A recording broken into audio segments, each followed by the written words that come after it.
Greetings. Hello, Jim, and everybody else watching this.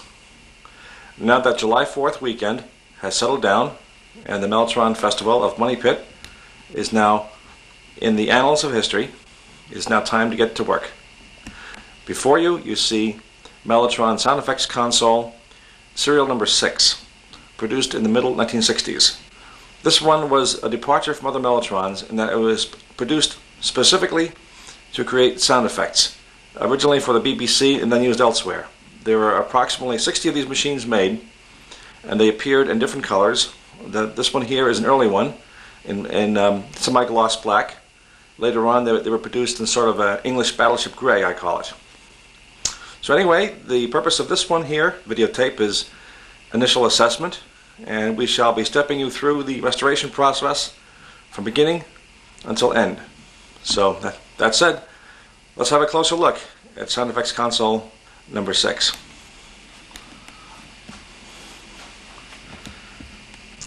Here's a brief overview of the controls. This one has a Formica control panel, faceplate, and you see the track selector for the first 17 or 18 set of tapes, followed by individual volume, or fader they call it. Here is the station select for the left-hand keyboard. Again, the fader for the next series of sounds, number 19 to 35, and of course its accompanying track selector, A, B, and C. I should point out at this time that the track selector on the Sound Effects Console is electronic, as opposed to mechanical for the earlier models, the Mark I and the Mark II. Now we have the master fader. This basically controls the volume of all 4 inputs to the output. And here, of course, is your pitch control. Now we move to the right-hand keyboard, and you see the track selector for the next series of tapes, 36 through 52. And of course, fader number 3, followed by the right-hand keyboard, SSCU control panel, selector switch. And finally, the last fader and the track selector for the final set of tapes, 53 to 70. On the right-hand side, you see a headphone jack for monitoring, and you see a small volume control pod right there. It's called Monitor Amp. This unit has a small self-contained speaker, an 8-inch Wharfedale speaker within, for monitoring the sounds before they go out to the main system, line output. So we'll have a close look at all this. So this basically is Sound Effects Console number 6. On the bottom there is the absence of a foot pedal, not required for sound effects machines. These were used basically for editing and studio use. These machines were never meant to be gigged in concert. Although of course the Beatles did use a sound effects console for various sound effects on some of their albums. The sides of the instrument are without speaker grills, as in the Mark I and Mark II models. So let's have a closer look in the back. This is the interior of Sound Effects Console number 6. All the parts are original, as they were made in the 1960s, 65 through 67 approximately. And let's go through all the parts and components one by one as we see them.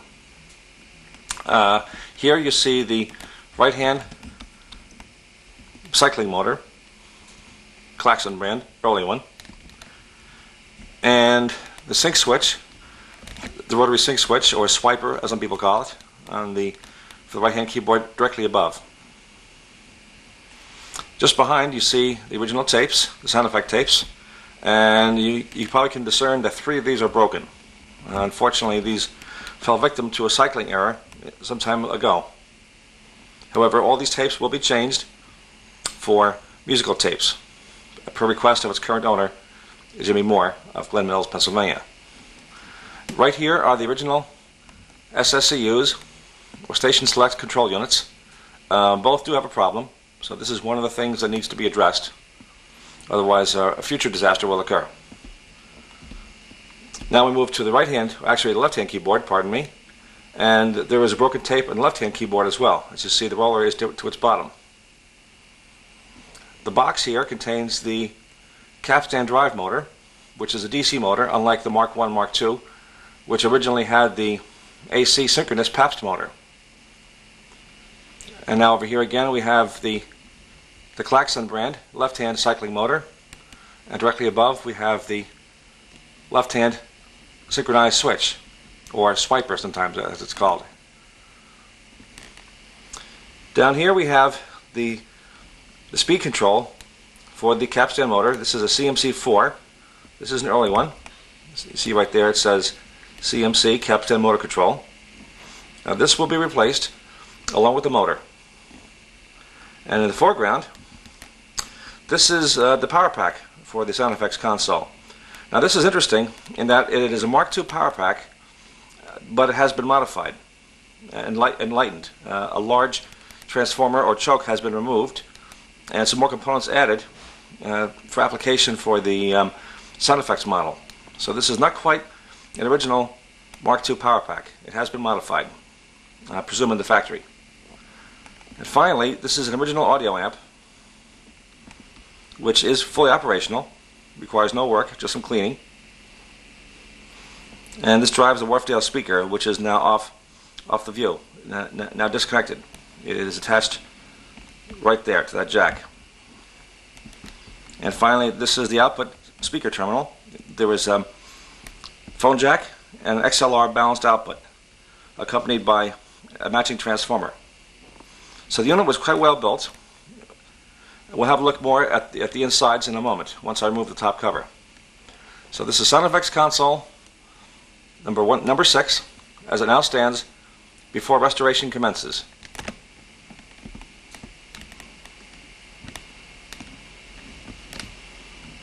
We now have removed the top panel from Sound Effects Console number 6, and we'll have a look inside. This is the first time I've seen a Sound Effects Console with the configuration you see here in the foreground.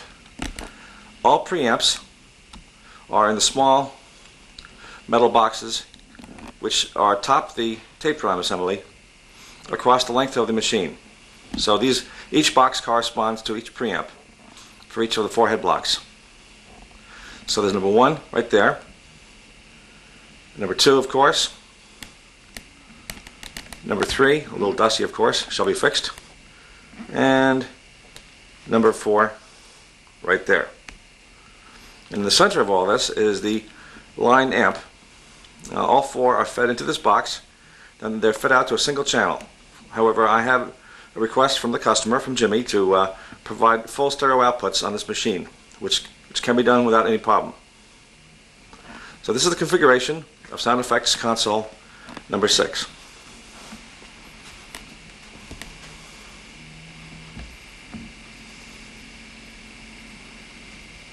Now as we move to the rear and have a look towards the front, you can see the layout of the parts.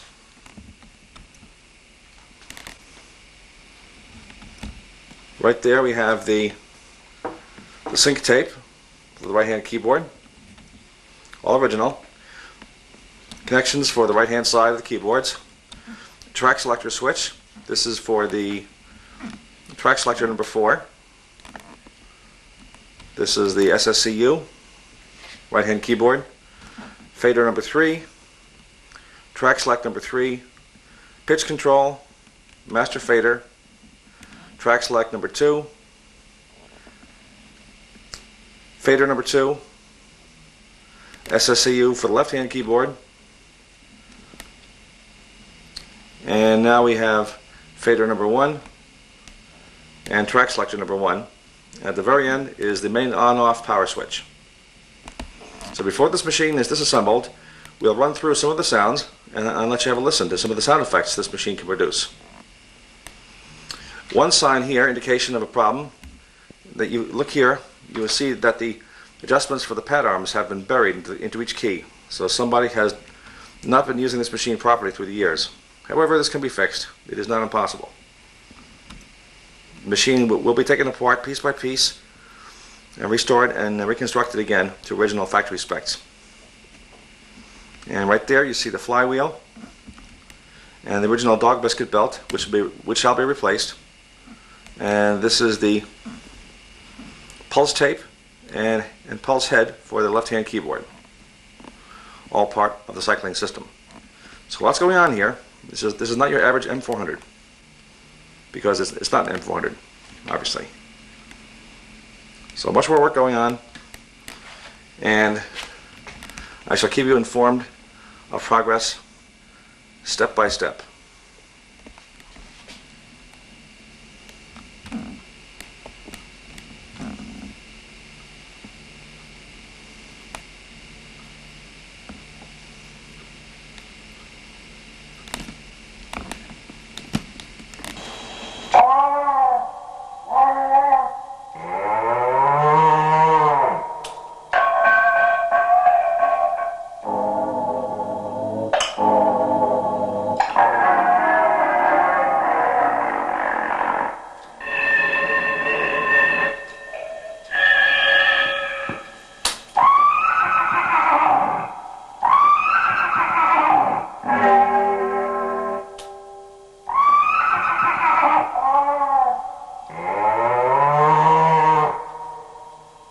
I guess that's called a Mellotron. But anyway, that's a small sample of the 1260 sound effects which this machine originally had. Tapes will be removed and saved, as they are quite historic and original in nature.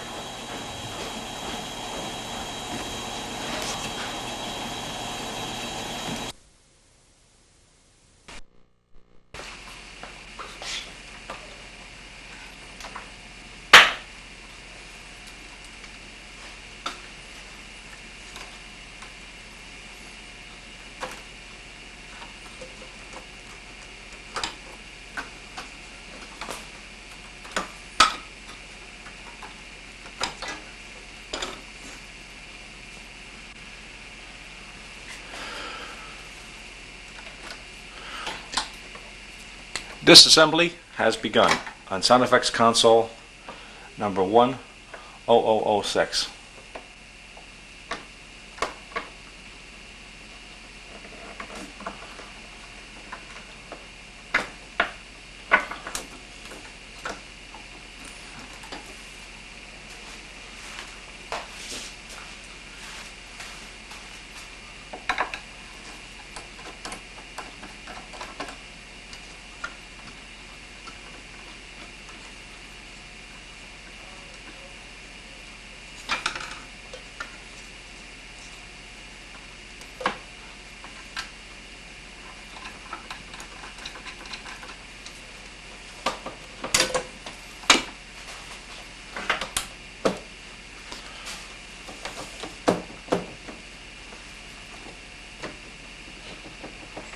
Now comes the panel, control panel.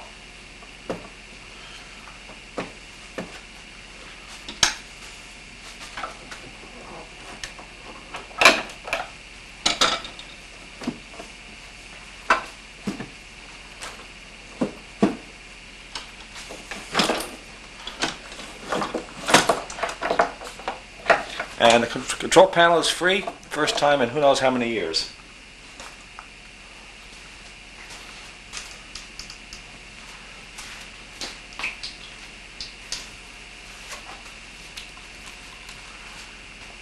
Again, here is a view of the control panel, the back of it, of sound effects console number 6. Very clean and very original. Quite busy with wiring in here.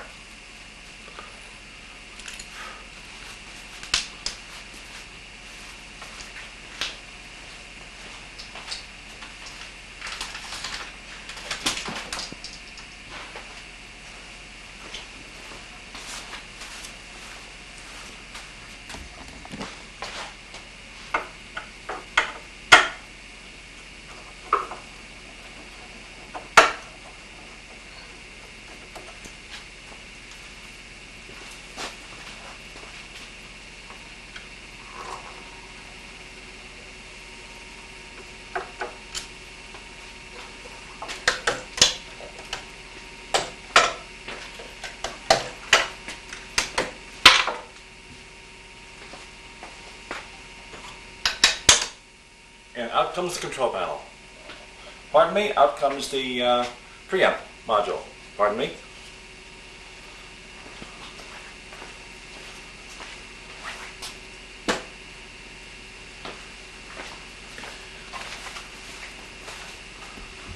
And preamps have now been removed from sound effects number 6. And underneath it, for the first time in many years, you now see the original writing on the key stop bar. LH, left hand, FX 10006. And same thing over here. FX 10006, right hand. These shall be restored and left intact, as this was done in a factory back in the 1960s, mid-60s I estimate. So very soon this machine is almost prepared for removal from the frame is prepared for removal from the cabinet for restoration to commence. Close-up of the wiring behind the control panel on sound effects number 6. As you can see, this is quite busy back here. Lots of original wiring going on.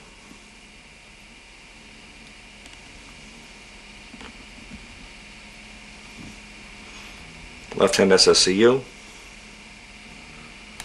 fader, track selector. Again, as mentioned before, the sound effects console has track selector, which is electromechanical with solenoids. There is no linkage on the front panel whatsoever. Fader, pitch control, and as we go across here, again you see the SSCU, faders again, and monitor jack for headphones. So in the foreground you see this 11-pin connector. This is quite a hefty connector. This is the line amp connector. We'll see the underside of the preamp module shortly, so stay tuned. At the underneath of the U-shaped channel for the wiring of the preamp and line amp module. This is sitting atop of the machine, atop the tape drums in the rear. Wiring is nice and neat, very clean, all original. Small changes will be made for modification for stereo outputs, but not a big deal. We'll have a look inside of these preamps later on in the restoration process. So as you see here, there's quite a bit of wiring in the sound effects console, much more so than in the Mark I, Mark II control panel and preamp assembly.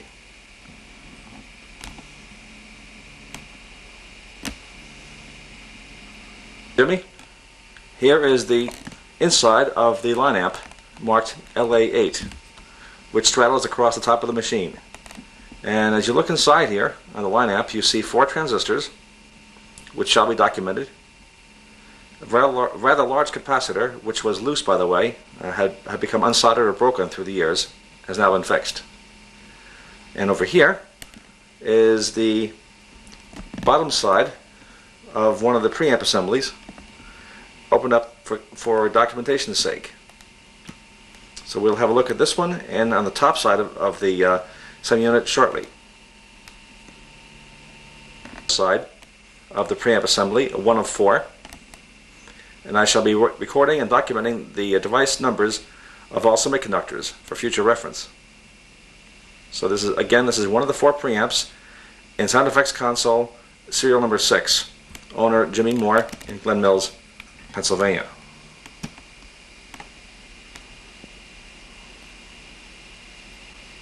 The teardown of Sound Effects Console number 6 continues.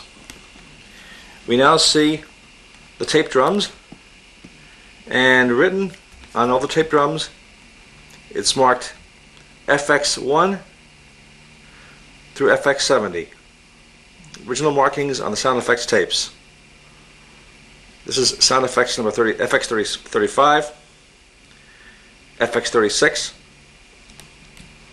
all the way on to FX70, hidden behind the view here. So these are the original tapes, sound effects tapes, all 1260 sounds.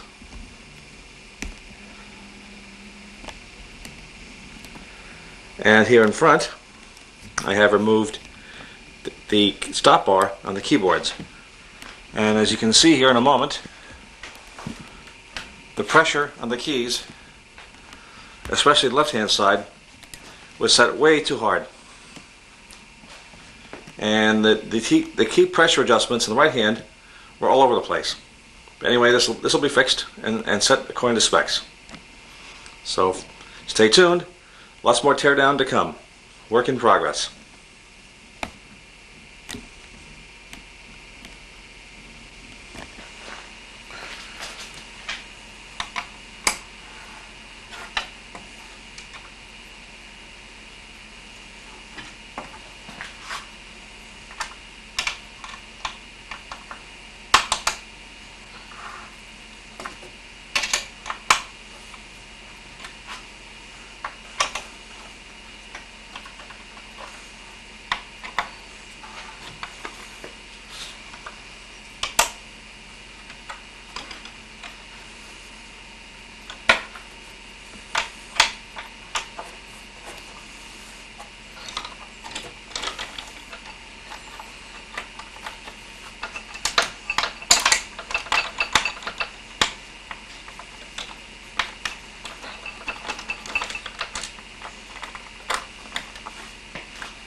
And here go the keyboards.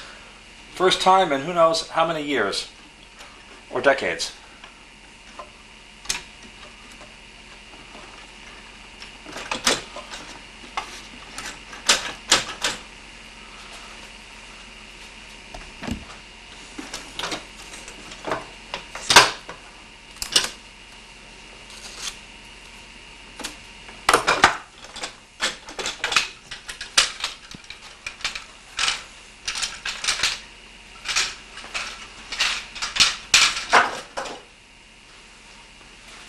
And now here goes the left-hand keyboard. Out the first time in who knows when.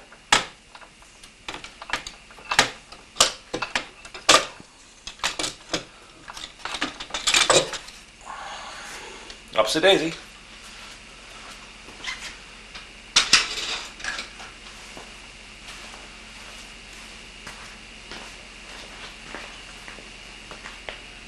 So now you see the interior of Sound Effects 10006. Investigation of all the pad arms and everything else shall continue once the further assessment is made. So for now, that's it. Hope you're enjoying this tutorial on taking apart the Sound Effects console. See you later.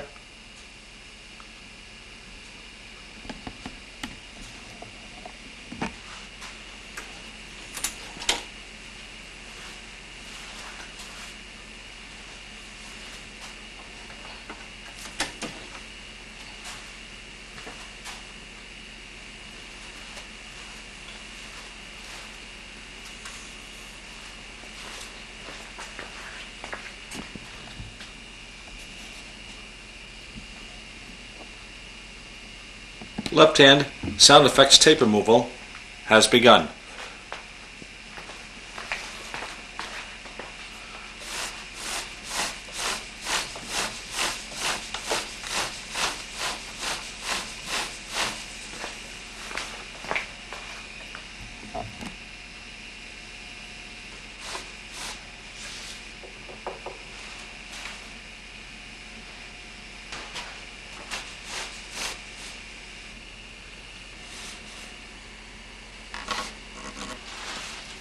We move the tapes on the right hand keyboard from station 1 to station 6, as you see thusly.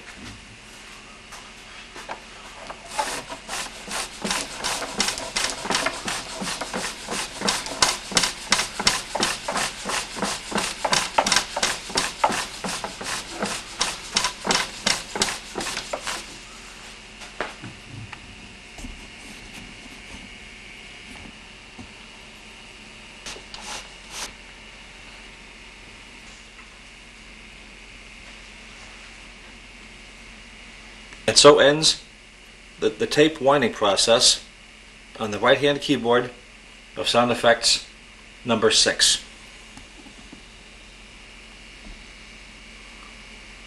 Tape recovery and frame removal very, very soon. So stay tuned. Have a great day.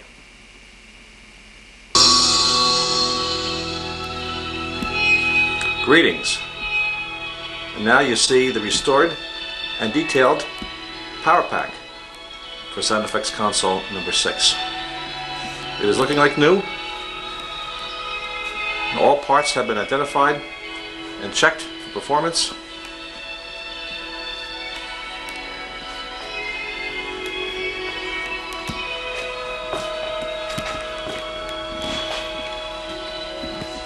All caps are in good shape.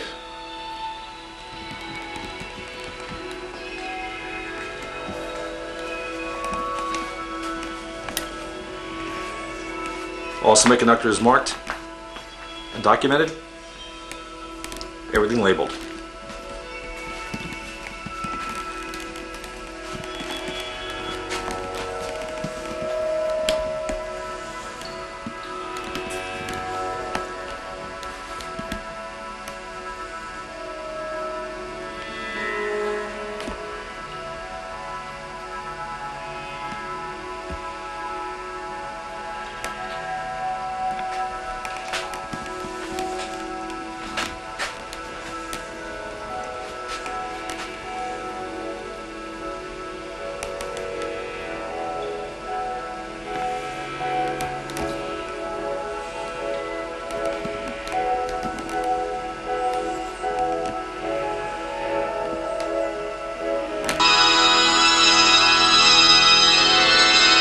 And now you see the original audio amplifier, which was in Sound Effects console number 6, produced in the middle 60s, 65 I estimate. And next to it is my modern reproduction of my own design and circuitry. Pretty close, aside from connectors. We'll have a look at this audio amplifier in detail shortly.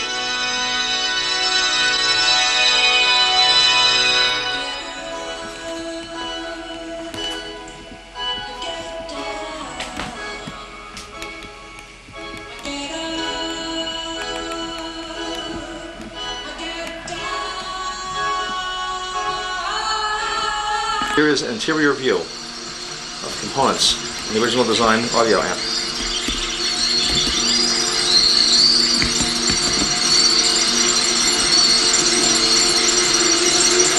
Inside you can see many of the 60s era semiconductors in there. Now, right here are 2 transistors from the 60s, various capacitors, resistors, an audio transformer, and of course on top the 3 sockets for the power transistors. So this is the inside of an original, sweetly made audio amplifier used on Mark 1s, Mark 2s, and a Sound Effects console.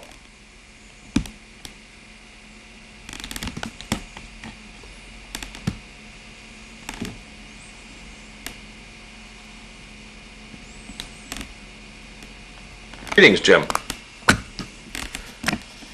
As you can see, Sound Effects console number 6 is basically gutted at this point. All that remains is to remove the main frame with the tape drums and head block and the vertical section, which you see here, out of the cabinet. Power supply has been removed. The capstan drive motor and CMC4 have been removed.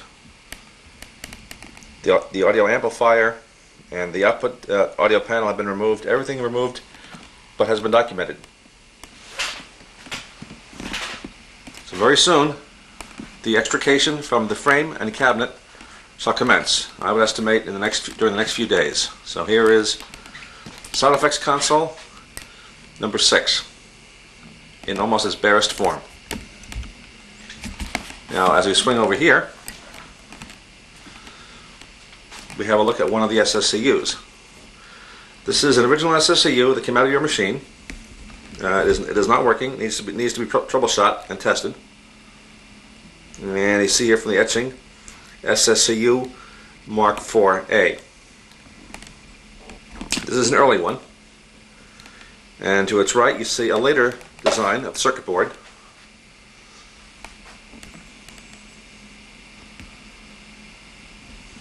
SSCU MK4A.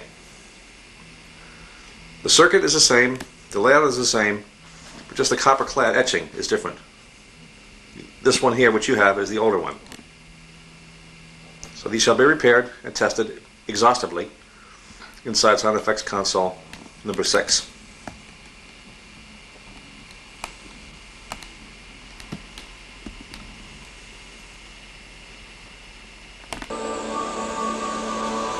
Greetings, Jimmy. Well, I'm now wearing my technician's cap, and I'm now hard at work troubleshooting the defective SSCUs. Before you see an original SSCU schematic diagram provided me from John Bradley, which I have used to fix many an SSCU so far, at least 12, maybe more. I shall give you a copy of this when the machine is all done as a full documentation package. Anyway, I'm pleased to report that the first one here is now complete. This SSCU is finished. This is for the left-hand side. It's inching along perfectly, detects the tape, cycles, reverses, all that cool stuff. So it's been cleaned up and double-checked. I shall run this hundreds of times in the machine when it's on the test stand. And in the middle, you see a working SSCU from my machine, from the M300, which I opened up to compare parts values and everything else. It's kind of a troubleshooting guide. And over here is the SSCU out of the right-hand side of Sound Effects console number 6. This one's got a problem. It's not inching properly. In fact, it's not inching at all. The solenoid interlock is not working, so a host of problems. I've only just begun troubleshooting, so there's hours of work ahead. But no problem. It's a labor of love, I guess. So stay tuned.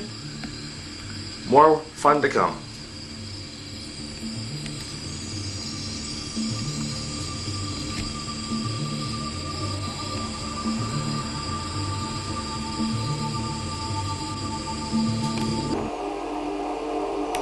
Greetings, Jimmy. It is Sunday, July 11th, as you can see by the date on the screen, and I have just finished characterizing the audio system for Sound Effects console number 6. Right here you see all the preamps have been checked, wiring reconfigured, everything cleaned up and polished, looking as new.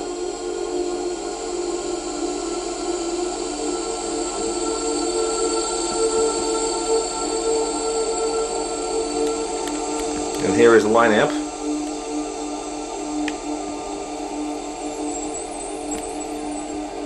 Channel 3, and finally channel 4.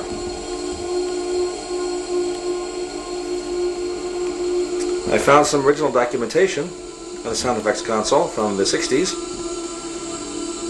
I found this in my records from 1975 when I was given the chance to buy one of these machines from Mellotron for 980 pounds, but in college at the time I could not afford to buy it. Who would have thunk? Anyway, I finished characterizing the audio system, and you see I've made block diagrams here of the preamps, and I also have rewired the audio outputs as you requested for stereo outputs left and right. I shall demonstrate in a moment.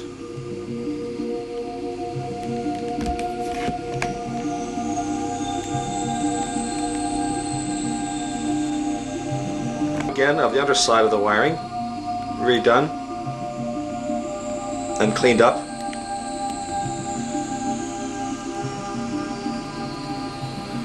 And right here you see my little addition. This little circuit here will enable you to have stereo outputs, left and right outputs. You can still use the original system, the 4 faders and the master fader like before, and you can also use the faders 1 and 2 as left-hand channel, and faders 3 and 4 as the right-hand channel. That's the plan anyway. When the machine is all assembled and tested, the audio will commence, and we'll see how it performs, sound quality and all that. So lots more fun to come. Only the beginning.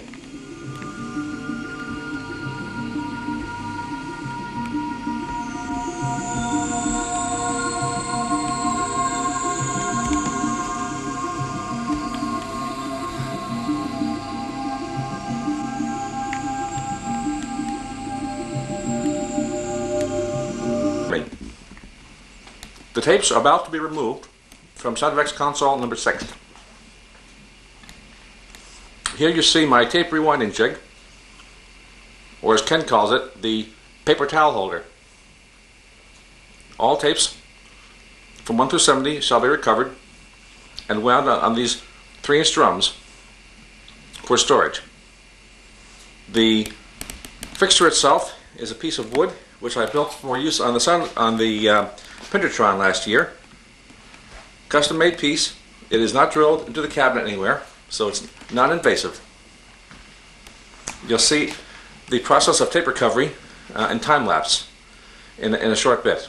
So hopefully this is of some help to you in documenting the recovery process of this machine. So more to come. Stay tuned.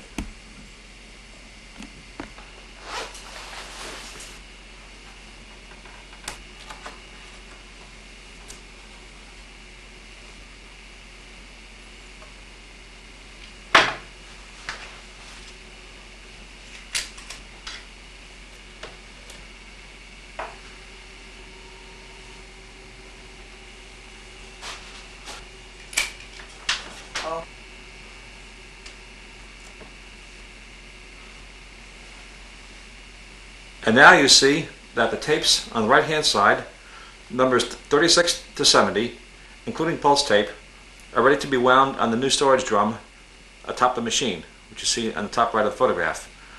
The way this is done, the tapes are slackened a bit. In other words, you loosen the tension on the cycling chain a bit, and you bring the tapes to the end of station 6. Remove the tape one by one and attach those to the storage drum on top, recovery drum. And then very slowly, you then move the rear drum to station 1, all 42 feet each tape, very slowly, keeping in line with the rest of them. Then you do the same thing and unhook tapes number 36 through 70, and then secure with masking tape on the recovery drum. You'll see this again in time-lapse photography. So, hope you're enjoying this. See you in a bit. Time-lapse photography.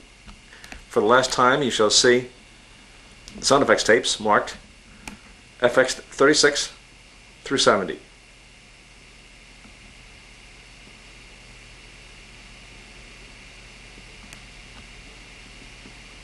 And of course the pulse tape as well, right there.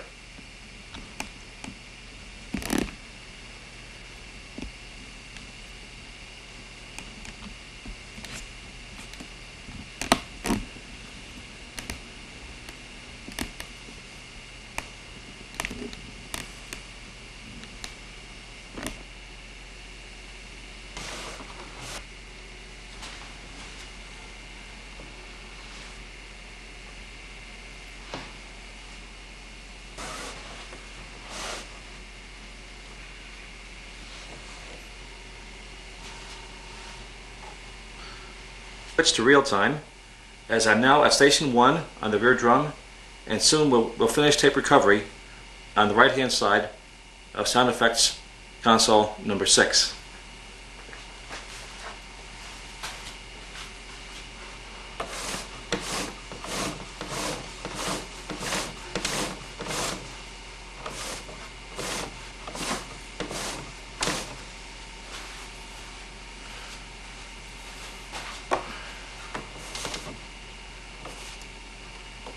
And that's the end.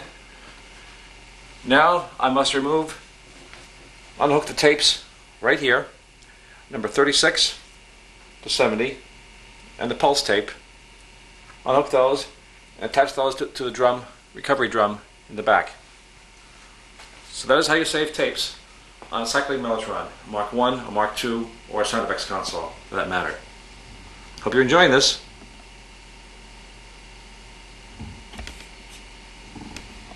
Again, for the final time, on the right hand drum, you see tape number 36 through 70. as we pan down.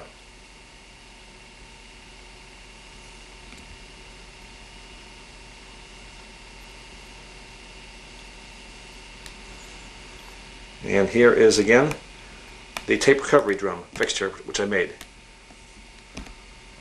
Works fine.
Now you'll see the last two tapes being covered in real time, so you can see the process. These are tapes number 37 and 36, I believe. That's correct. First, you loosen the tape here at the end of the drum.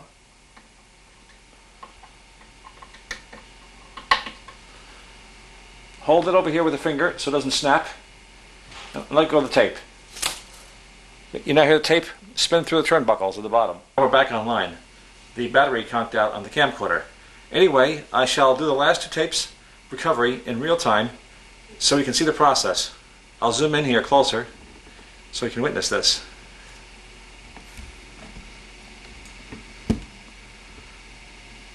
First of all, what you got to do is release the tape on the rear drum by unscrewing the two small set screws on the clips. And once that's done, you then hold the tape over here and let it zing through the turnbuckles. You'll hear it zing for momentarily. That's okay. Now you just pull out the tape. There's approximately 6 feet of tape between here and the rear drum. And you just pull it out nice and straight. As you can see, there goes the tape. Around 6 feet of it. Now just wind it around the recovery drum, nice and neat.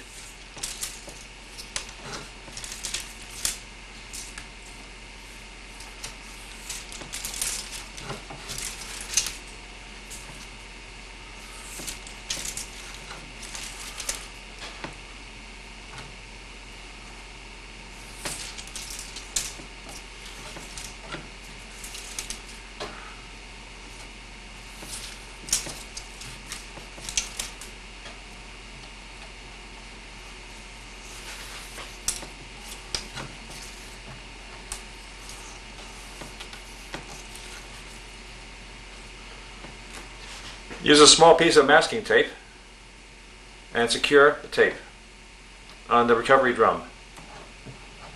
And that's how you do it. One more tape to go, number 36. Then it's time for the left-hand drum. 36 more tapes. But not right now. So as you see here, I hold this. Here's the free end of tape, by the way. Hold that. And let it go. You'll hear it go zing through the turnbuckles. There it goes.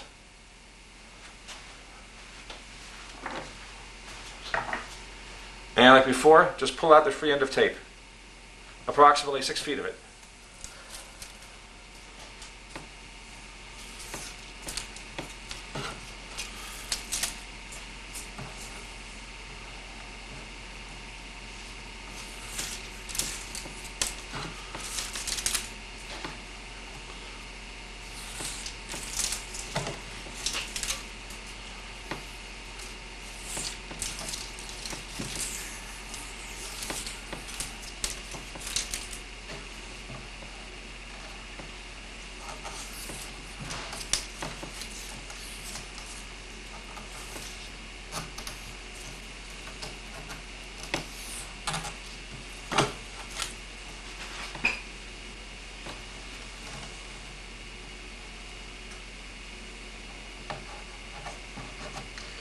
And there you have it. All 36 tapes. Number 36 through 70, and the pulse tape right here for the right-hand keyboard. A sound effects console number 6. So there are approximately 630 sound effects on this tape, minus of course those 18 apiece on the broken tapes. Hope you're enjoying this. Talk to you later. Bye.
We now switch to real time as the last two tapes are removed from sound effects console number 6.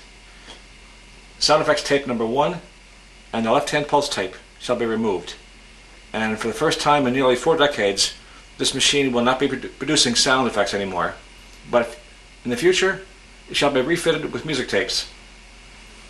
So stand by.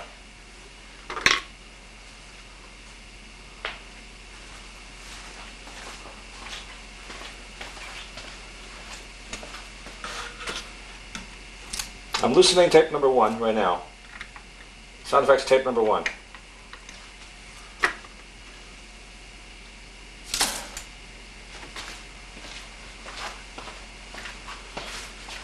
And we'll now thread this onto the recovery drum.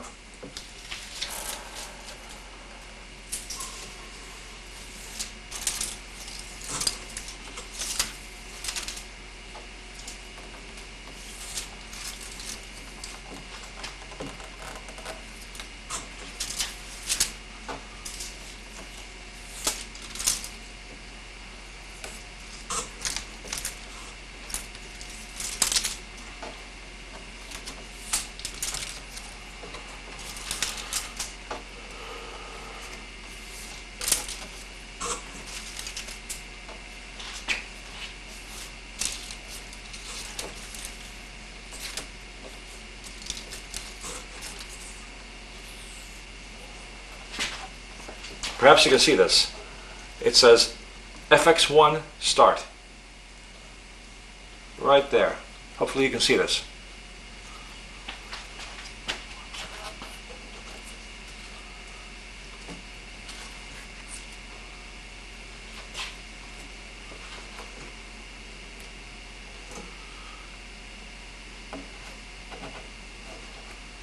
And now last but not least is the pulse tape.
So that's it. No more tapes in the machine. For the moment, anyway.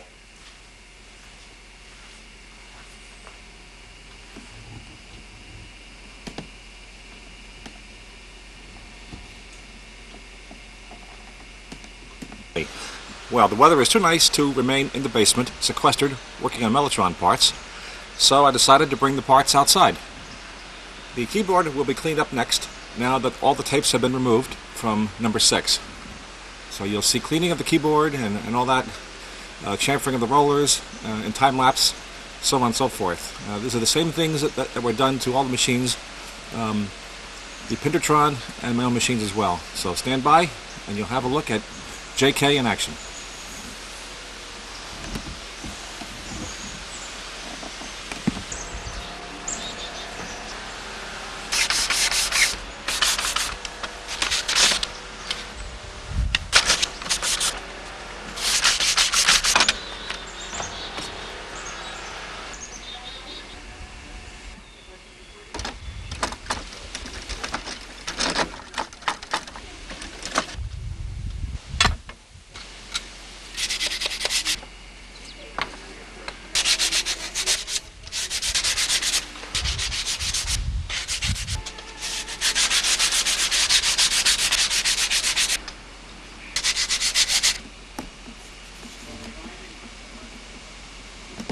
Well, Jimmy, here comes the fun part. I must now clean and chamfer all pinch rollers times 70. I have done the first one, and I won't not show you all of them because it's too tedious and too long and drawn out process. But anyway, let's zoom in closer and we'll have a look. The pinch rollers need to be chamfered. Will result in appearance similar to an automobile tire. With an angled edge. This makes tape movement much easier. And then secondly, I must remove almost 40 years of residue from the pinch roller perimeter, which you see some of those black spots right there. That's just built up residue and gunk from all those many years in contact with tapes. Rollers will be immersed in IPA, cleaned again, then also adjusted as to angle and straightness and all that stuff. So there's lots of work to be done. This takes many hours and it's very tedious. So I will not bore you with all the details. Anyway, more work in progress, and you'll see how things result in a day or so. So, have a nice day, and thanks for your attention.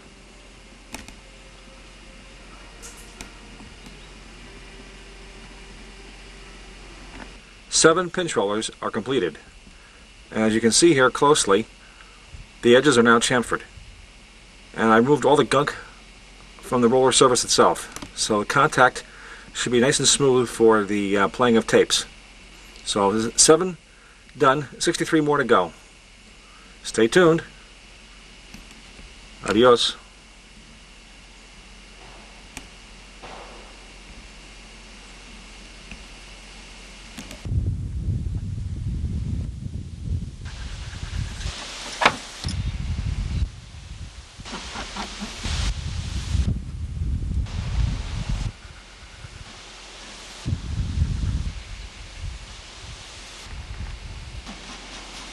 Boogie.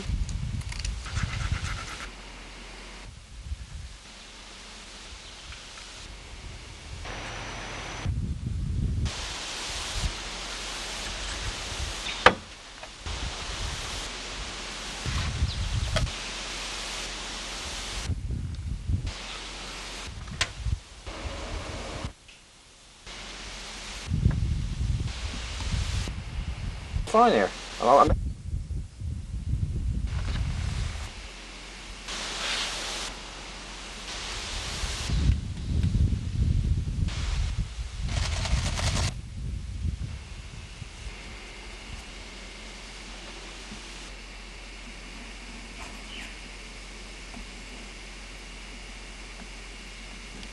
Greetings, Jimmy.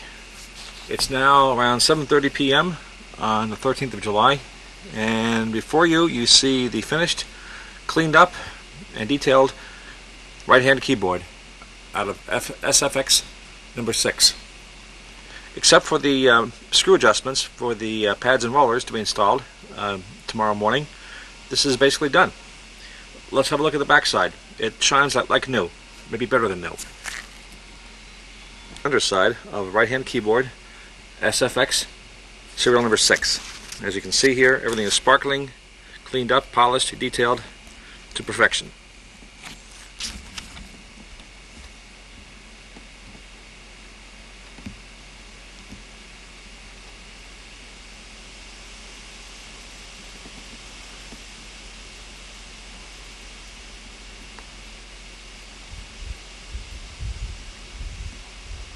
The same thing shall be done to the left-hand keyboard tomorrow, after I remove the frame from the cabinet. So more work to come, and hope you're enjoying this, Jim. Up with the right-hand keyboard of number 6, sound effects console. The screws are ready to be inserted again, as are the screws for the key twist. So watch these in time-lapse and enjoy the show.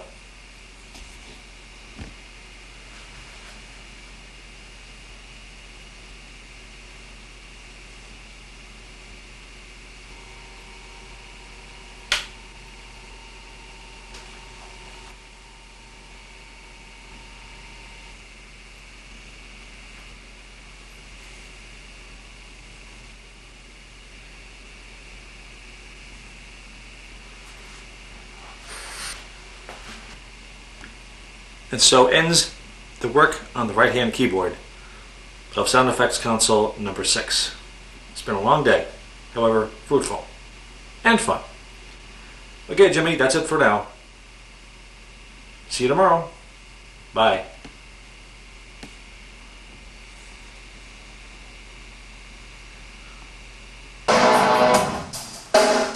Well, Jimmy, today is the big day. The frame comes out of the cabinet.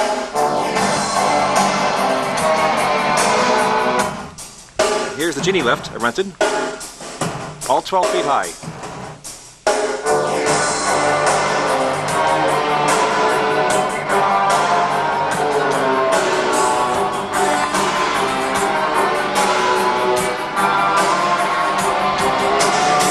This will be the first time in probably 40 years the frame is out of the cabinet. So, Sound Effects Console number 6 is about to have out-of-body experience.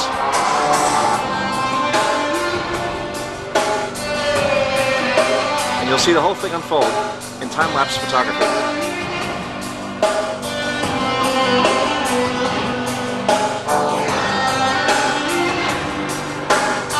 So stand by. Lots more fun to come.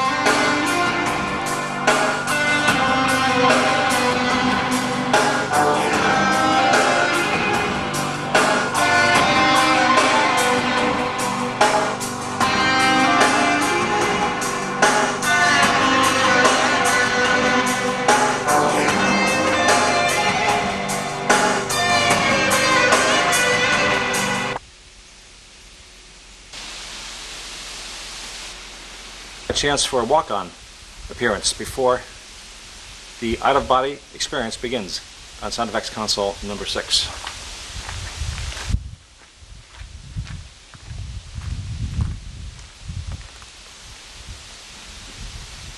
Hi Jimmy, how's it going? This is Jerry. Well, here's number 6. It's ready to come out of the cabinet. So with the magic of video and time-lapse photography, you'll see the whole process in action. Hopefully things should go well. So we'll keep the fingers crossed and toes, and we'll let you know in due course. Ciao.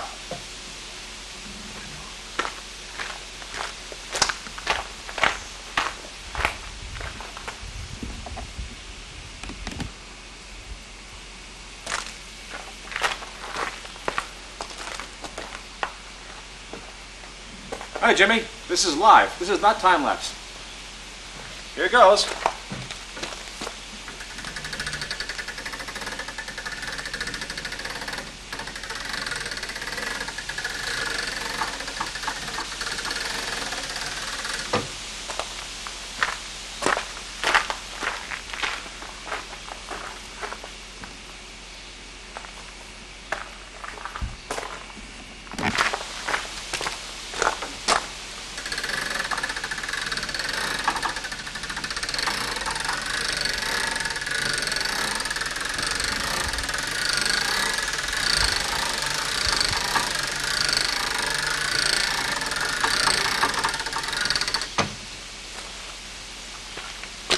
And the shuttle has cleared the tower.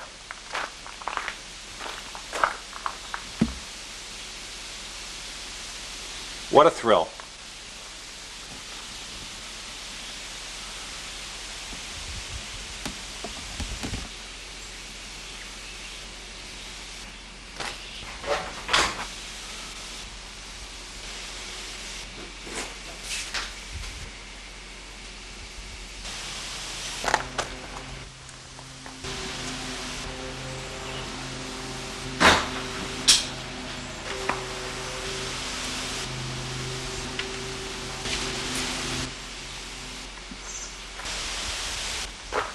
Get ready.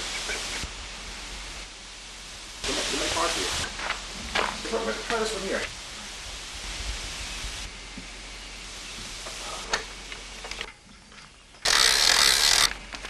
Ends the saga of Sound Effects Console number 6. The frame out of the cabinet, restoration work on frame and cabinet pending. So hope you enjoyed this, Jimmy. It's been fun. Chat later.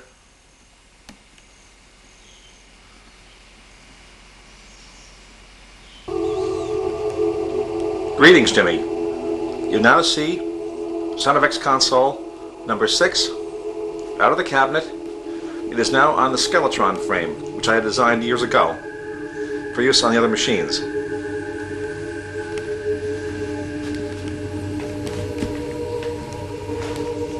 Every part shall be removed, cleaned, polished, and detailed, and set to factory specs, as back in 1965. And as we pan over here, you now see the empty cabinet for number 6, right there. Nothing inside, just a few wires and some dust. This will all be changed in short order.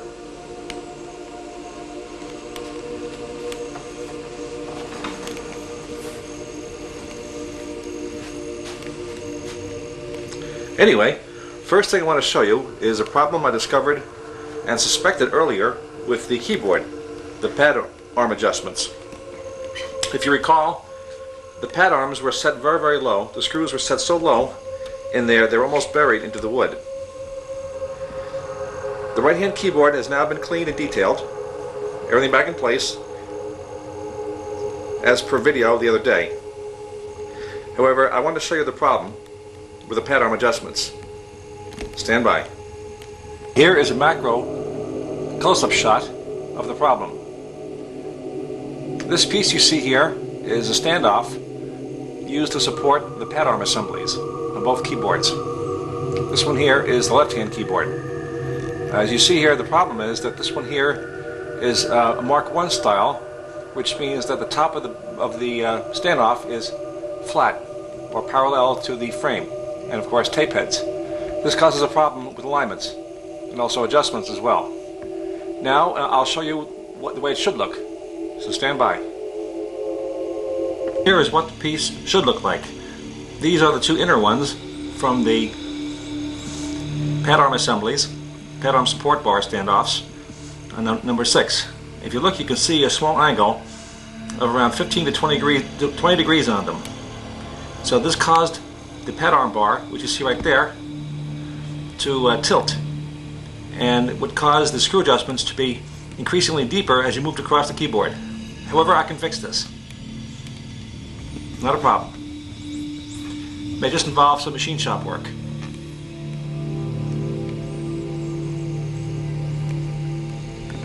And here is my solution. If you look very closely, you'll see a special washer angled atop the spacer, or up top the standoff, for the pad arm support bars. So this is how you fix the problem in Sound Effects number 6. Looking over here, I have the pad arm assembly installed on number 6, the head block, and the pinch rollers right there. And if I depress the key, you will now see that the pad engages the key, engages the tape, and the screw itself is now is now much lower, actually it's higher, as opposed to being buried into the wood. A small height adjustment, but vital anyway. So this is how you do it. We now look down the row of screws for the right-hand keyboard. So working on Mellotrons can also be educational too. More to come. Stand by.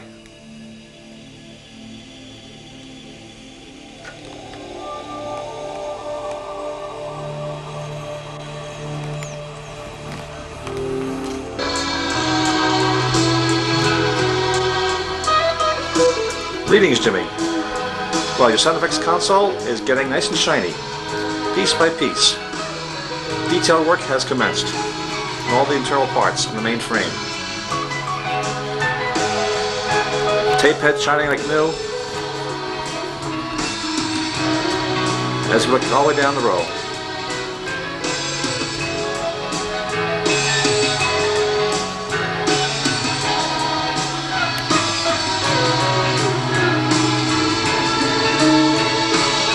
Drum is all set for new tapes.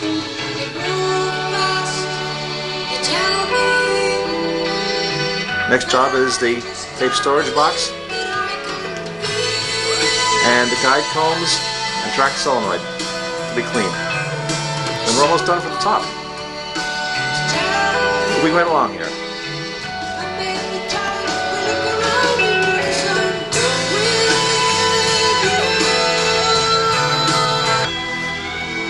So the work continues. Now you see all the parts close up.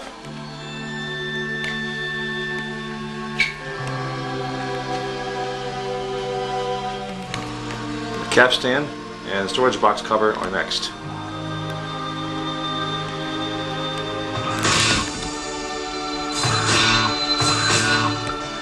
And there is a split between head blocks 3 and 4 on the right hand side.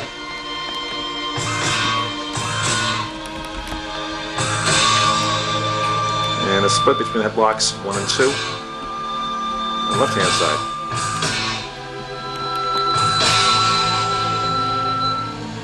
Everything looking spiffy clean as we march on ahead.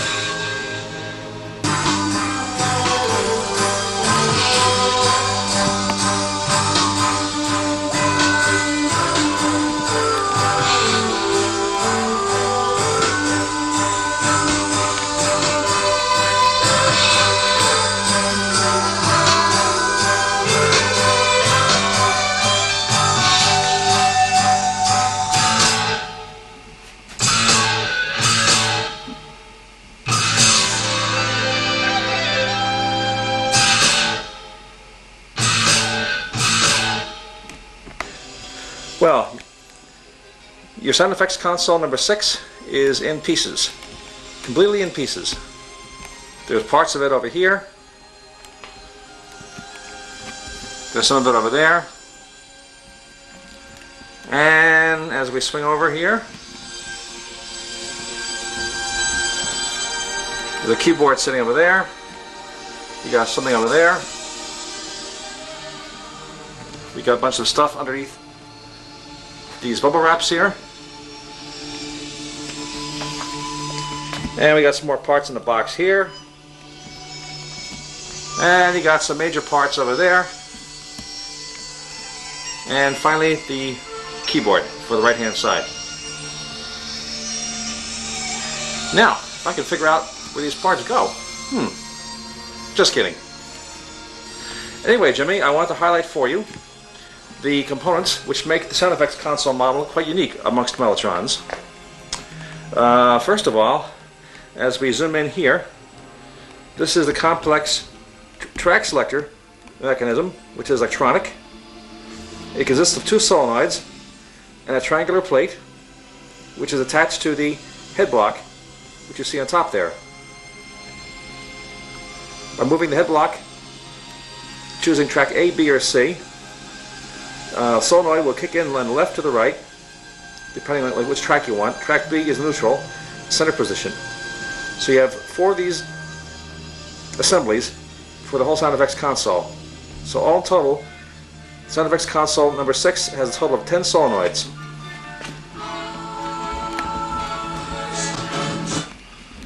Let's kill the noise.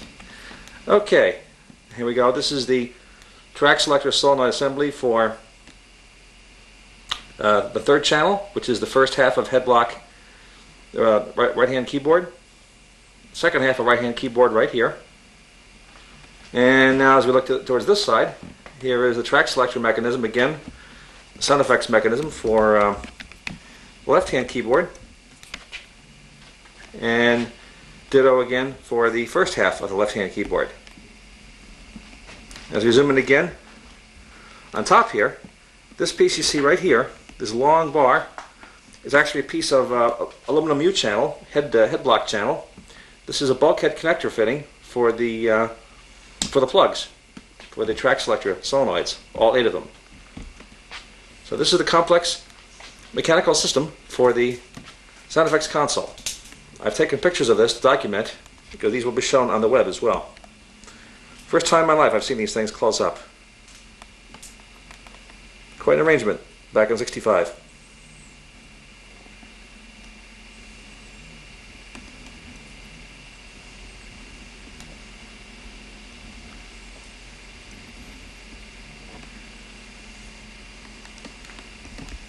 And as you can see here above, the capstan is nice and cleaned and polished. Again, as you can see here, the capstan is nice and polished for its whole length. There were a few little dings on it, but they've been polished away using my special 2000 grade sandpaper and polishing compound.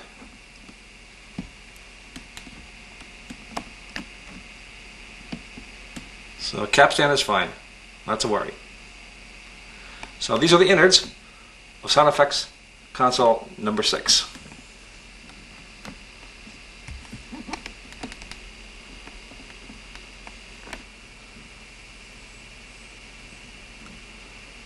Jimmy.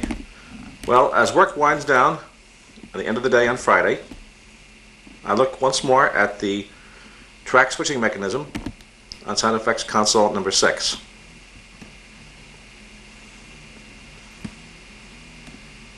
Both rear drums and the tape storage boxes have been removed for reconditioning.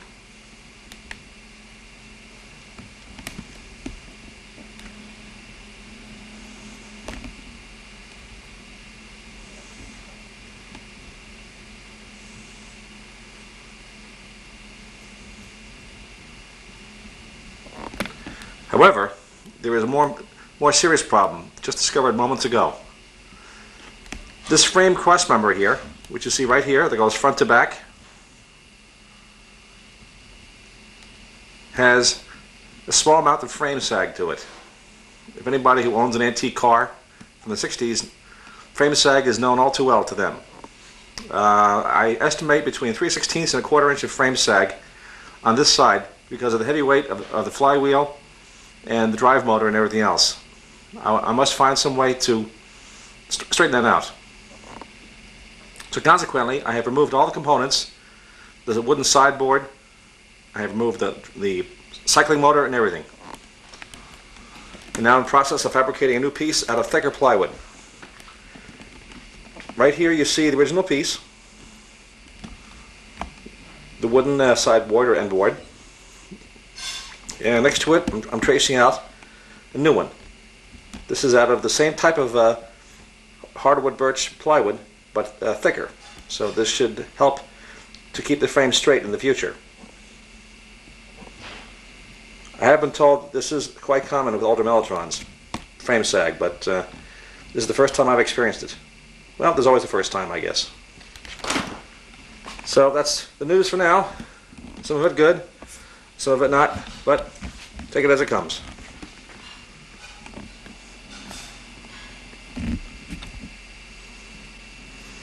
As we fade away, we see the head blocks glistening away here in the distance.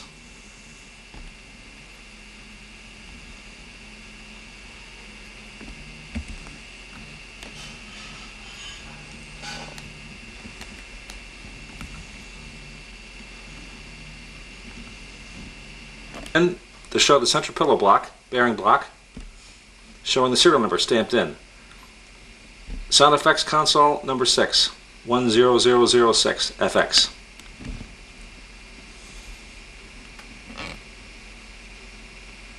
So more to come. Wish me luck tomorrow. Busy day on Saturday. Bye.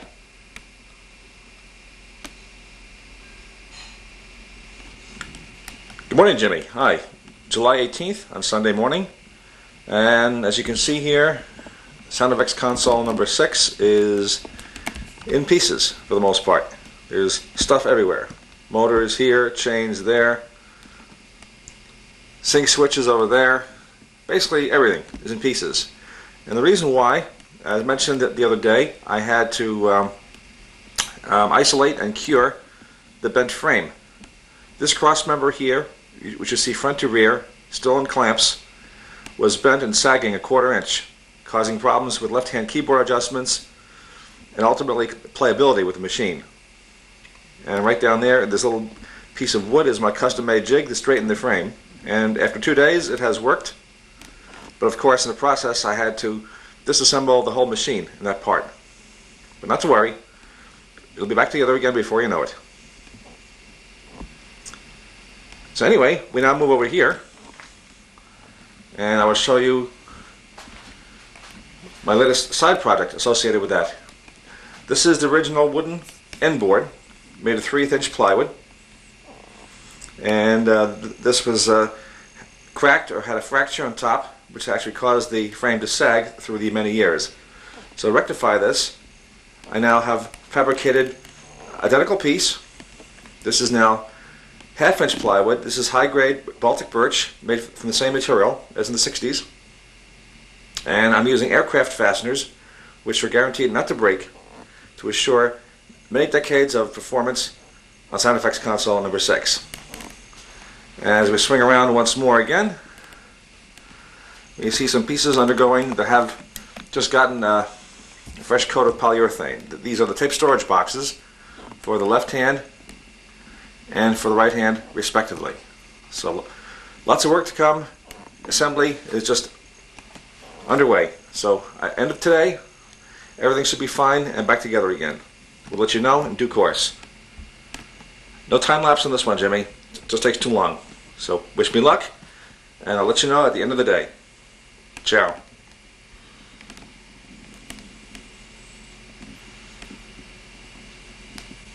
Hi Jimmy. Well, you'll see quite a change here in Sound effects number 6. As you can see, it has been reassembled again. Everything looking spiffy clean, like brando, once more. A few more things to do, detailing, and we are ready for tapes, motors, and components from Streetly.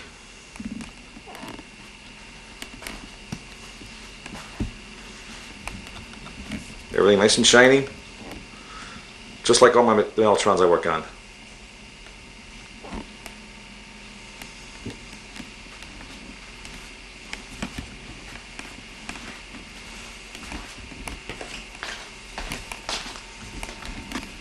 And if you look over here, here is the new sideboard in place. Can't even tell it was changed. It looks like the original, like it's supposed to. Look at the detailing of the right-hand SSCU, cycling motor rather, and the chain drive. Cabling all completed and detailed. For the left-hand side, this is the new board, new end board, with all the parts mounted in place. Cycling motor, sync switch, a terminal block. That round hole you see there is for the new capstan drive motor, which will come from Streetly very shortly. So that's it for now, Jimmy. Work in progress. Talk to you soon. Bye. Greetings, Jimmy. Well, here's a little surprise for you. We had a little problem this morning with the right-hand cycling. The original Klaxon cycling motor died this morning. As you see right there, SFX number 6 right hand overheated. It was undergoing testing this morning after cleaning and lubrication, and then suddenly it just died in a puff of smoke and took out a fuse on the power pack. Luckily, it did not damage the SSCU. So for purposes of testing, I actually removed the cycling motor from Julia, from the Mark I. I'm being very careful with it. SSCU has been set up, and I'm now pleased to report the following. Let's go have a look.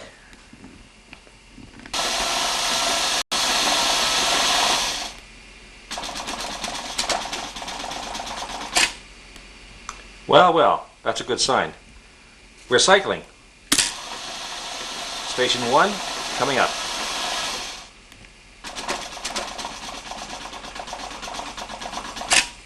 And we're cycling.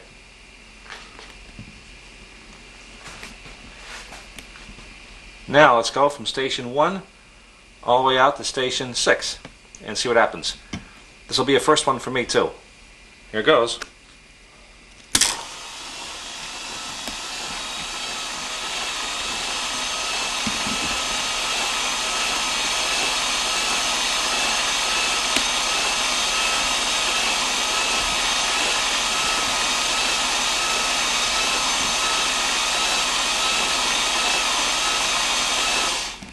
Here comes the pulse tape.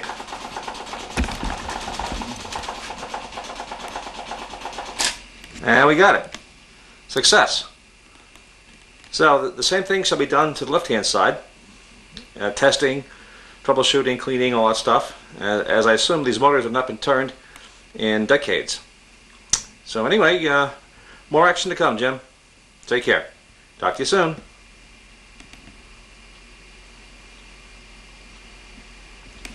Well, I'm pleased to report that the right-hand, or actually the left-hand cycling of sound effects console number 6 is doing fine. The left-hand cycling motor, the Klaxon brand, is okay. It's in fine condition, and we shall run through the cycling right now, and you can have a look. You can probably see the small LED atop the cycling SSCU control button on the right-hand side of your screen, and later on we'll zoom on to the pulse tape. Both parts I have spares from my stock. So let's go have a look. Station 6.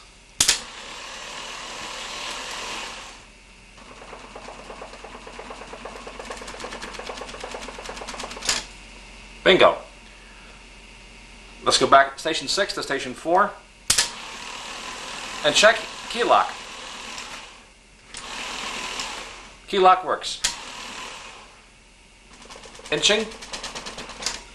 Got it. Station 4 to station 2.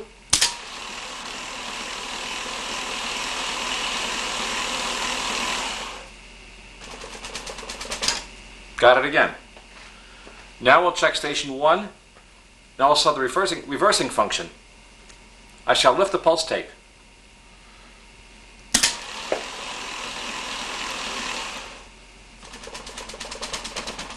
Should now reverse and come back.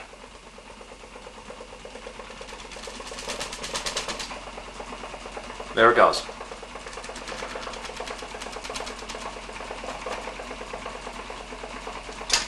Found station 1.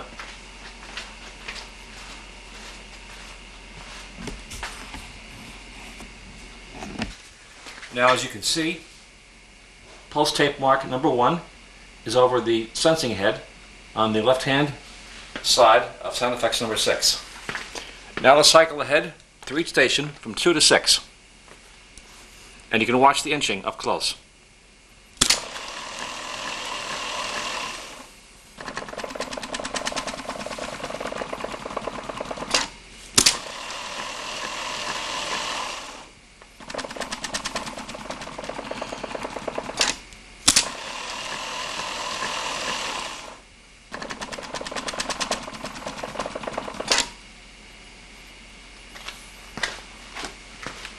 I'll pull back for stations 5 and 6.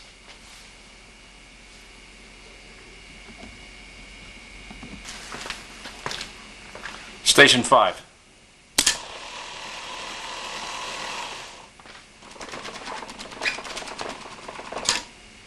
And finally station 6.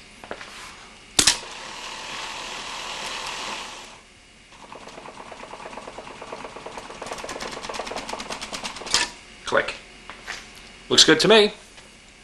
Let's go back to station 1 and try reversing again. Now we go from 6 all the way to 1.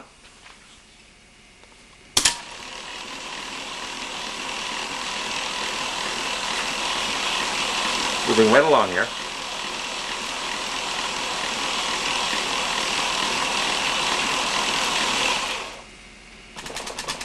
And there it is. Looks good to me. Lots more testing on the way.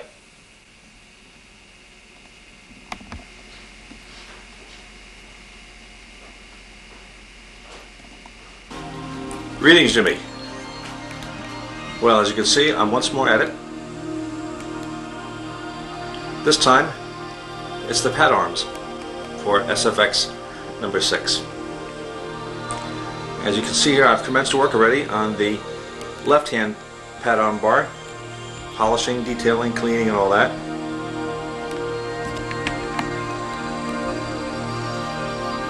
The pads are in pretty good shape.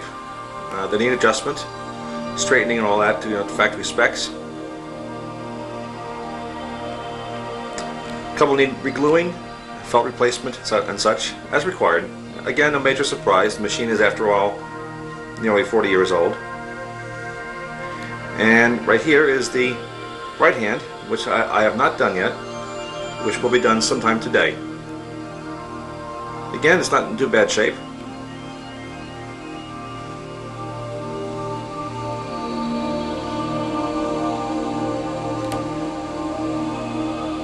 One thing I noticed during this work is that somebody must have made an error in the drilling of the and tapping of the holes for the pad arms.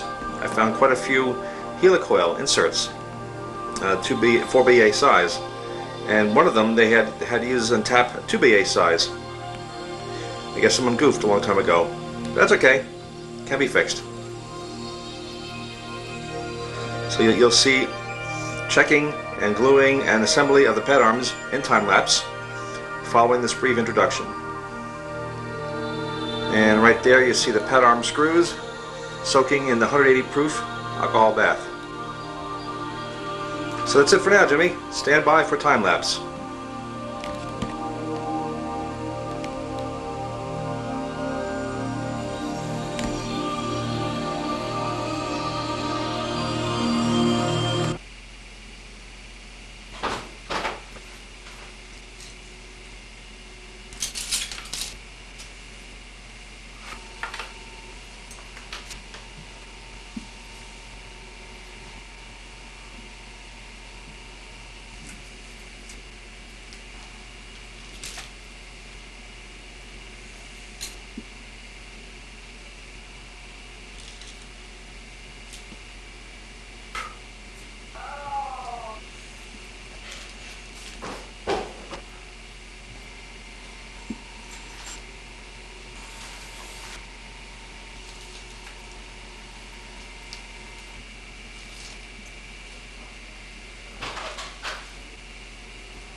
That's it for now on the assembly of the pad arms back to the bar.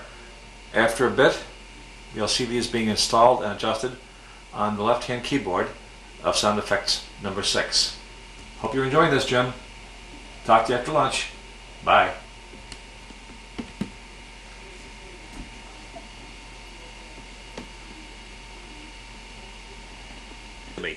Well, the fun part has now begun. The adjustments and alignment of the pad arms to the head block assembly. This is quite critical, as the outcome of the machine's sound and playability all depends upon this.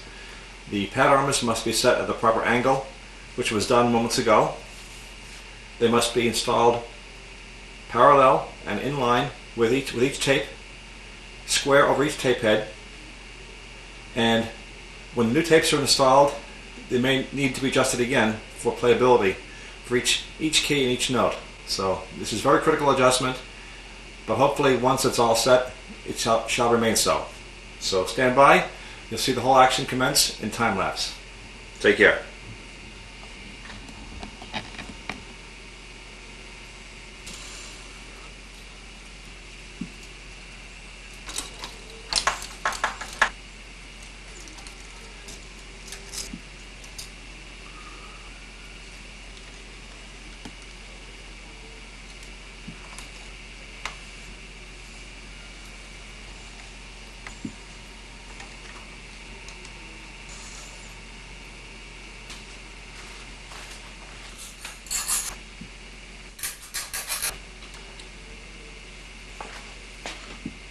Here is the left-hand pad arm assembly removed from number 6 for one final check before installing again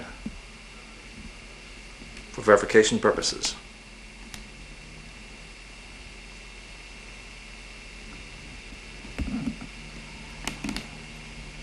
Now look down and line all the pad arms in a row as we see they're nice and straight and aligned.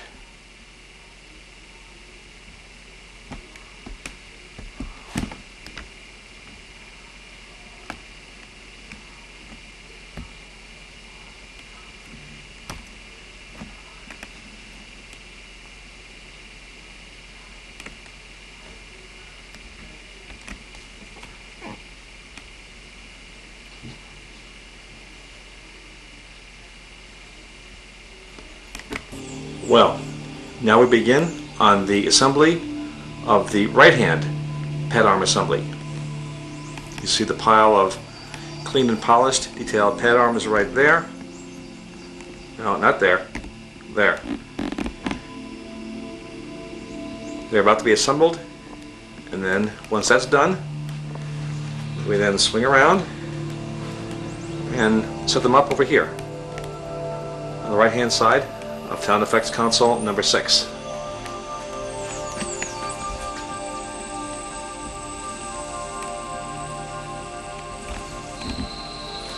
Left-hand side is done already.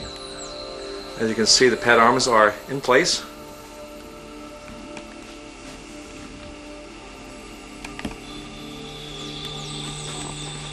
So very soon, you'll see the whole process unfold again in time-lapse photography.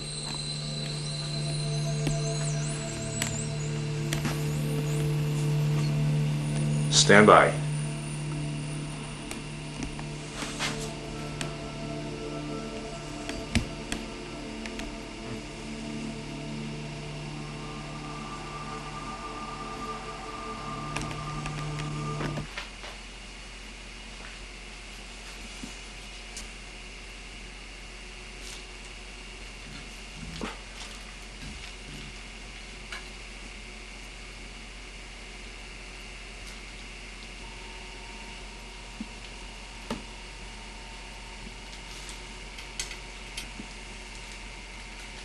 Oh.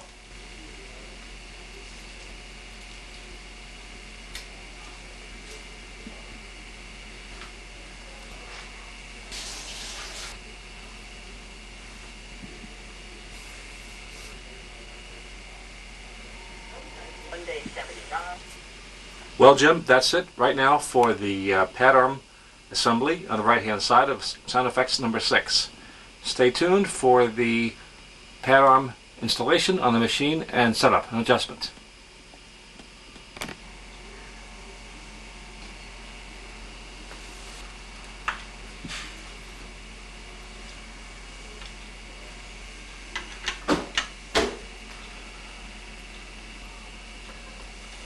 The pad arms are now adjusted and set on the right-hand side of Sound Effects console number 6.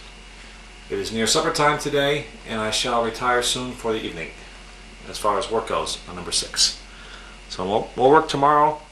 Cabinet work to commence very soon. So stay tuned, Jim. The cabinet fun is just beginning. Take care. See you soon.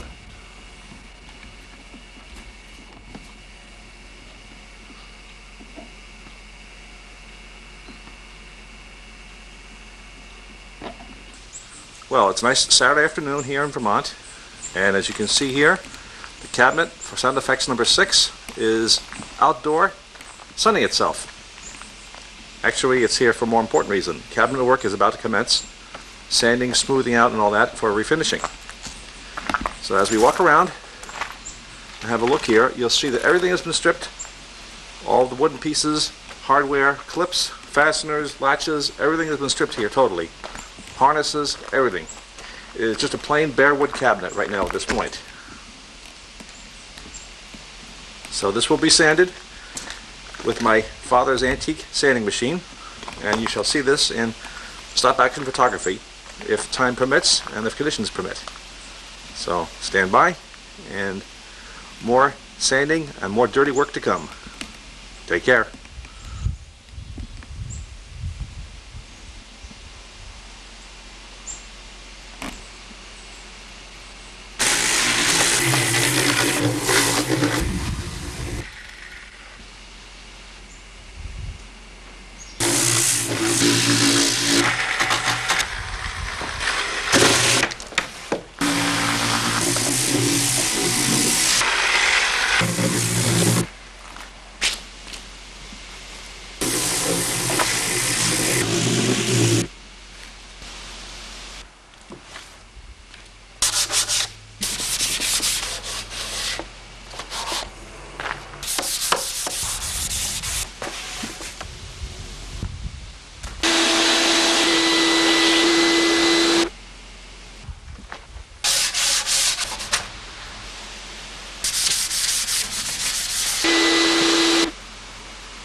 Now that the major part of sanding is over with, now comes detailing work. And this is very precise because there are lots of little bumps and nicks, nooks and crannies, things that need to be filled in and smoothed out before primer coat and the gloss coat can be applied. So this is a long process. This will take quite some time. So you will be seeing this as the days and weeks ahead develop. So in the meantime, your Mellotron parts will be ordered, actually have been ordered, and they will be here when Strictly returns in about 3 weeks. So let's say middle of August or such. In any case, we'll keep you updated. And stay tuned, Jim. More cabinet fun to come. Take care.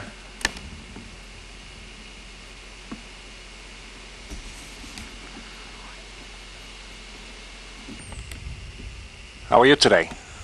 Well, after a nice weekend of relaxation and a Greek festival dinner, I'm ready to work back on the cabinet of Sound Effects Console number 6.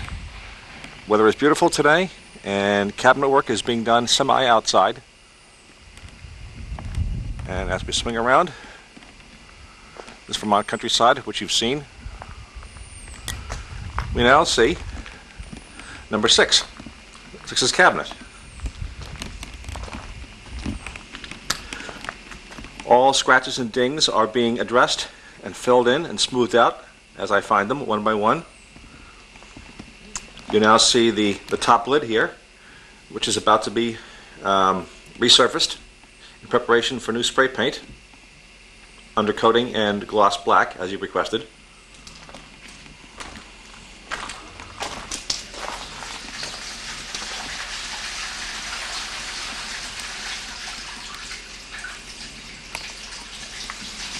And there is still a big mark in the front of the cabinet that needs to be fixed, a big gouge.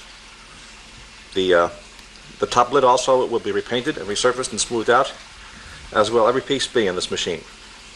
So more fun to come, and you'll see the resurfacing and smoothing out of the top lid very shortly in time lapse. And as we now look around, we're looking at the front panel. And you can see this very big gouge of material missing that needs to be filled in. This part here has already been smoothed out and it's ready for painting, as are some sections in the bottom and all that. And by the way, I will be installing some wheels for you, swiveling 2.5-inch wheels and casters, which are more than enough to handle the weight of this machine. So stand by. Time lapse underway.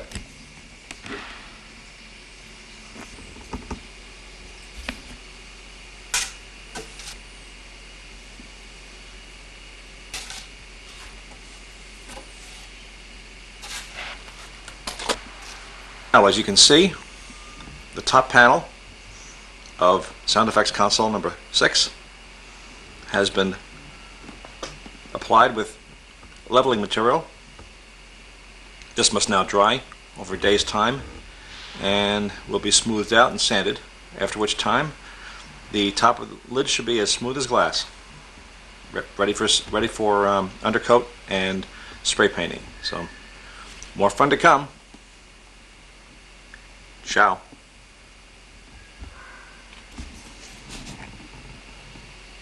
Jim. Well, here's a view of Mellotrons which owners would never like to see. You see their machine upside down. Anyway, this is the cabinet of Sound Effects number 6, inverted, in preparation for new wheels to be installed, or actually to be installed for the very first time ever in its history. The metal sliders have been removed, the metal feet have been removed actually, and you will see in stop action photography, in time lapse, the installation of the 4 casters. So stand by. More fun to come.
Well, Jimmy, after 36 years, actually almost 40 years, Sound Effects Console number 6 finally has wheels. She's mobile.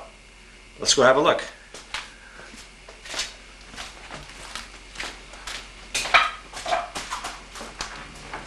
Upsy daisy.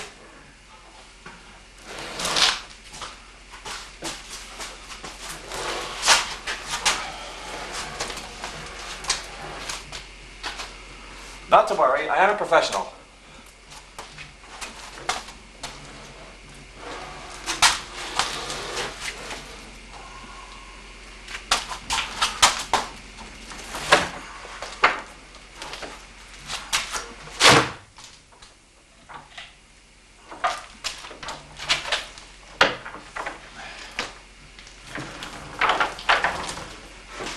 And there we go. Look at that. Wheels. She's got wheels. And it spins.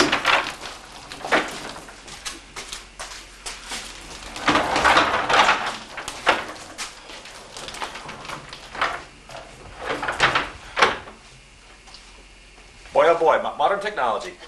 Okay, Jimmy, that's it for now. Catch you in a bit.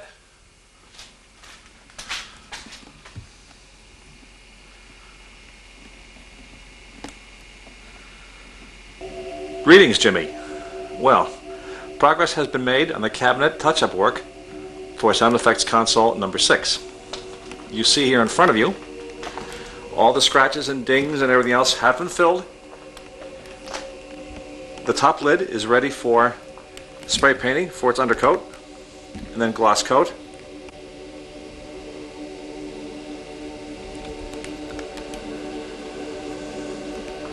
Everything nice and level. No more scratches and dings or crevices, all nice and smooth. And the same thing for the side panel and the lower front panel and the right side and also rear. I've also polyurethaned some pieces over here.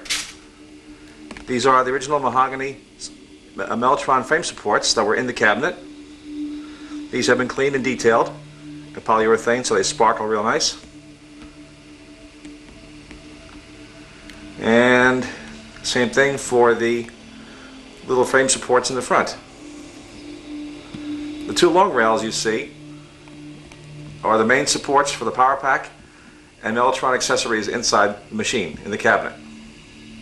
These two have been detailed and polished and polyurethaned and all that. However, now I want to bring to your attention the most obvious problem with this machine, well, with the cabinet rather. As you recall, there was a very big scratch and big chunk of veneer and plywood that had been torn out of the cabinet, and it was this way for many years according to the information you provided me. However, this is no more. You now see the repair. There is a fresh layer of veneer inside here. As you see, the little bits that have been matched in. Matched to the contour of the cabinet. These will be filled with compound and ready for staining, or rather undercoat and gloss coat. So this will be the last time you will see these things, as these will be covered very soon. And over here is an earlier repair I had made. There was a chunk of wood that had been removed also from here to the end. This is now touched up, glued in place, and is ready for painting as well. I'll give you a close-up look of this in a moment. View close-up of the big piece of material that was missing from the front panel under the keyboards. It has now been repaired. As mentioned before, the new veneer is in place, as you can see here. Gray matched and color matched and all that. And very shortly this will be covered with compound, never to be seen again.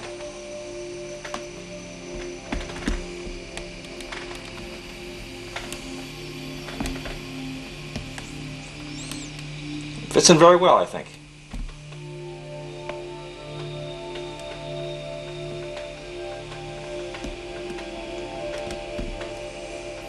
So stand by. More restoration work underway.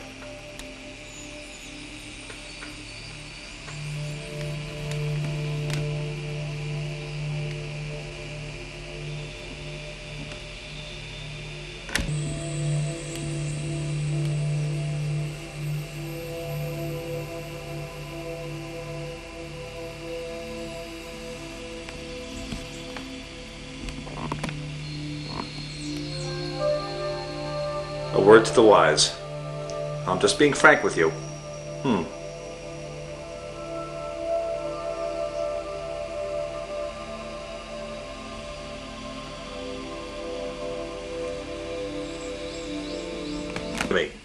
Well, as you can see here, the detailing and cleaning work has begun on sound effects console number 6. Here is the phenolic bezel, removed and cleaned and polished already.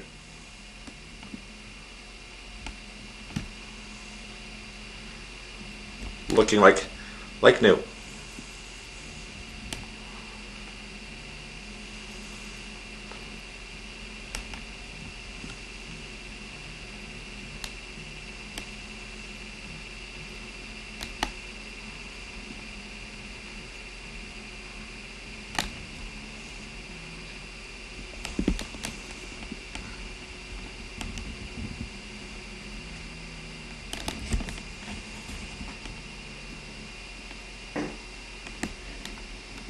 And as you can see here from the oblique angle, it glistens.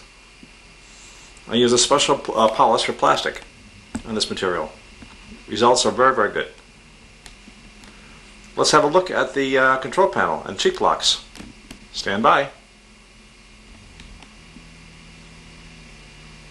The control panel for sound effects console number 6 is literally sparkling. As you can see right here, it's been painted in a gloss black finish, gloss black lacquer, and it is almost ready to go back on the machine. And right here you see the cheek lock for the right hand side, which is completed, polished and painted. You see the left hand and center cheek blocks for sound effects console number 6. They too are shining and sparkling like new, as you can see there from the reflections.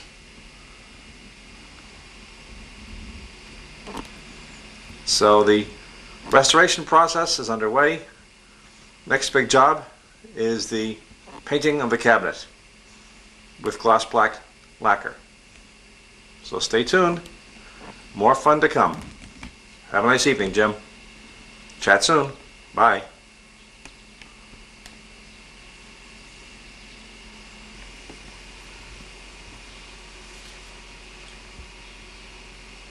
Greetings, Jimmy. Well, it's almost the end of July 2004, and I've made great progress on the cabinet of Sound Effects Console number 6. You're about to watch, in time-lapse, the touch-up process of the various nicks, dings, and scratches as I do them, all sides, inside and out, with undercoating, to be followed in the near future with the spray painting of the gloss black lacquer to give it a nice black shiny piano finish.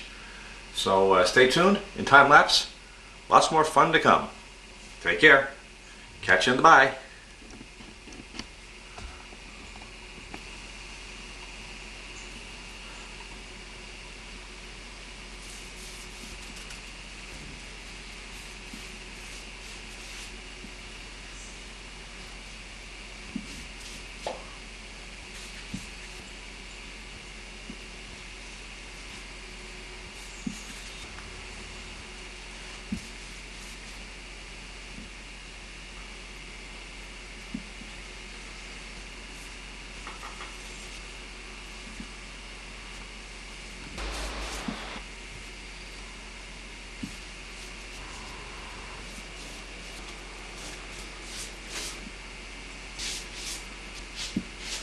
Punks.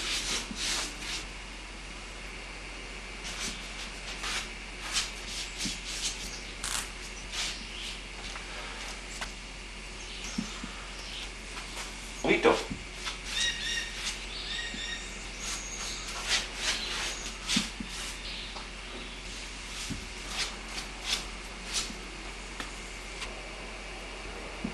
Hi Jimmy, I now switched again back to real time so you can see the biggest mark and gouge all filled in and painted disappear in front of your very eyes.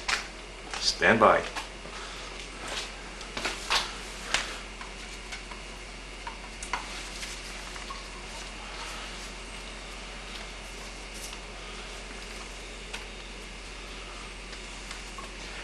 This is primer coat only. The finish coat is gloss black. It will be sprayed on after sanding.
And there it goes, for all time.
There.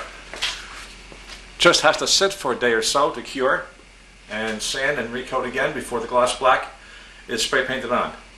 So number 6's cabinet is coming along very nice, I would say.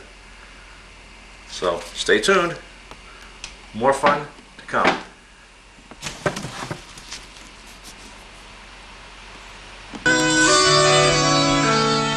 Well, Jimmy, the cabinet on sound effects number 6 is looking better and better all the time.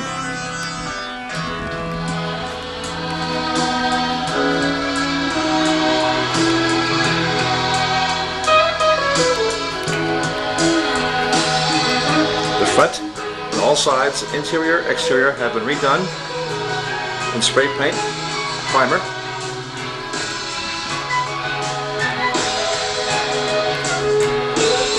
Bear in mind, what you see here is only the primer coat.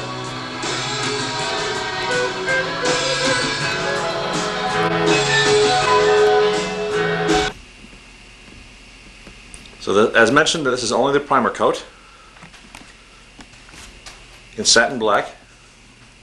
Has been applied with my HVLP spray painting equipment. And if you look here on the front panel, under the keys, there is no more chunk of wood gone. It's been repaired permanently.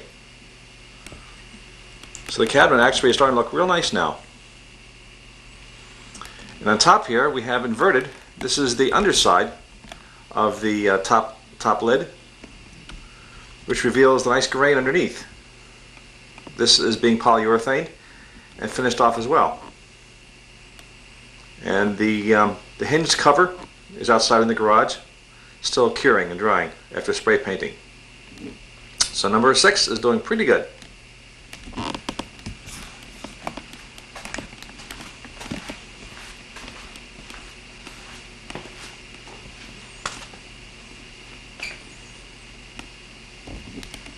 Hard to see because everything is black inside, matte black, but the interior also is done as well and masked out for painting.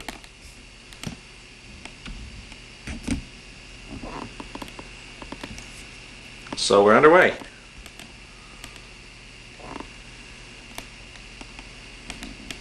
Stand by. More painting fun to come.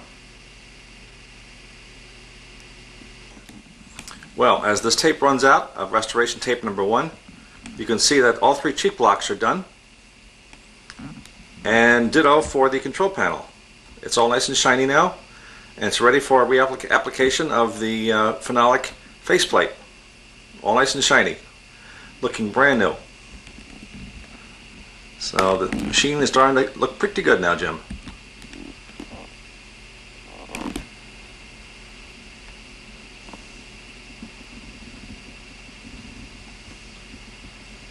So I hope you're enjoying this. It's been fun. Take care.